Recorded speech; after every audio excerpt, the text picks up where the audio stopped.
Hi there friends, and happy birthday to Pride and Prejudice. So January 28th marks the 204th anniversary, I believe, of the publication of Pride and Prejudice in 1813. I think I did that math correctly. As you may know about me, or you may not, I am a huge Jane Austen fan, and of course every Jane Austen fan loves Pride and Prejudice. Although I do have some controversial opinions about it.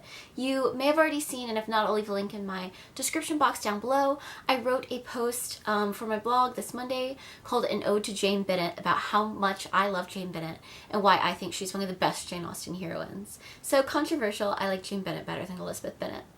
But since I have such a love for Pride and Prejudice, these are all of my Pride and Prejudice books, and this doesn't include... I think I have a couple of like fan-fiction-y, Pride and Prejudice books that I couldn't find, and I have a whole bunch of other Jane Austen books.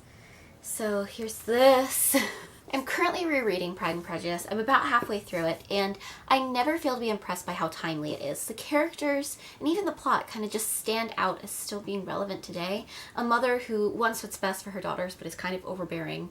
A father who loves his kids but doesn't really want to be involved. Sisters who have their fights together. And, you know, young women who have to learn what the world is really about. Also, I think Mr. Bingley invented ghosting as much as I love him. I think that there is so much that you can learn from Pride and Prejudice. I read it for the first time, I think I was in 7th grade. So I was in my early teen years, and I remember it blew my mind. I also read Emma around the same time, and Emma Woodhouse is one of my favorite characters of all time as well.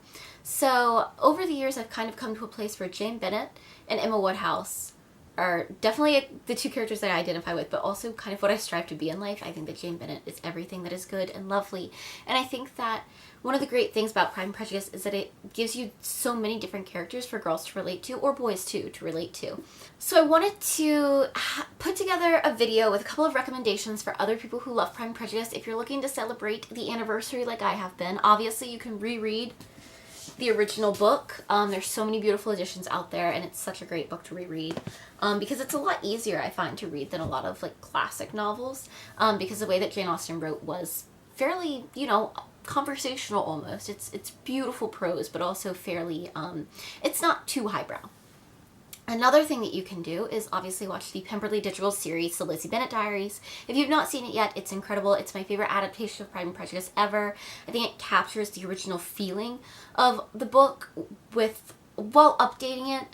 Kind of lets some characters get off easier than they did in the book, which I love.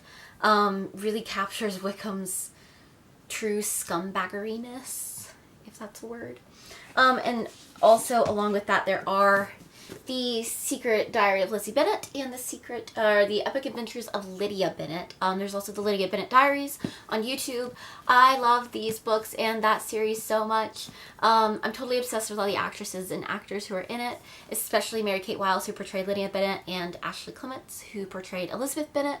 I will leave links to Mary-Kate Wiles' channel down below. And I highly recommend it. I think it's one of the best things that's ever come out of Pride and Prejudice. If you're up for something a little less time consuming, because I know that while the episodes of the Lizzie Bennet Diaries are short, they do take a long time to get through all of them, there is Pride and Prejudice and Zombies. The book is better than the movie in my opinion, but the movie is gorgeous. It's really fun if you want to just sit down and kind of have a fun thing. It's honestly, the thing about the book and the movie are they're much better for someone with a deep knowledge of Pride and Prejudice, but like your friends who don't know it will also like watching the movie with you. It has the beautiful Douglas Booth as Mr. Bingley, which is clearly what I care about.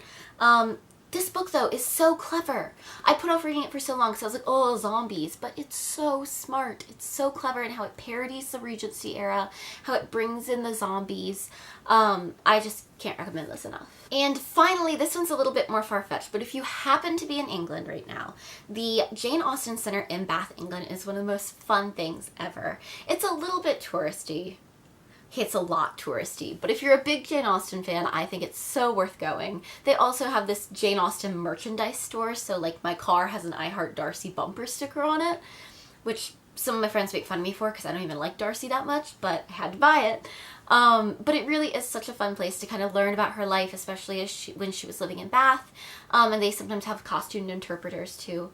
So it's a super fun time, and also Bath, England is great, so if there's somehow that you can get there, highly recommend going. There's also a whole bunch of like documentaries that you can watch. Like I know there's one that I think is even on YouTube that's about like the Netherfield Ball and dancing and ball etiquette, and I learned so much from it that even as a history major I was like, how did I not know that? So yeah, there are so many ways that you can engage with Jane Austen. Obviously, there's also all of the different movie adaptations of it, like the BBC miniseries and my beloved 2005 Joe Wright Pride and Prejudice with Keira Knightley and Matthew McFadden, and the beautiful Rosamund Pike as Jane Bennet. And yes, I do have the movie edition of the book in addition to 40 other copies of it, basically. So yeah, let me know if you love Pride and Prejudice. Let me know if you love it, who your favorite character is, which character you hate. And just give me your thoughts on it. I'm so excited for the anniversary, and it just baffles me that 204 years after it was published, and even that is years after she started writing it, because it started out as first impressions, that it's still so relevant today, and that I can still identify with these characters and feel their struggle, because everyone knows how Jane feels when Mr. Bingley acts super into her and then all of a sudden disappears. We've all been there, I think. And everyone also has had that person like Darcy where they're like, I hate you, but also I want your good opinion, and that bothers me. So do let me know what you guys think, and I'll be back next week with another video, of course. So hope you are all having a splendid week, and I'll see you again soon. Bye. I just love the Bennet sisters so much.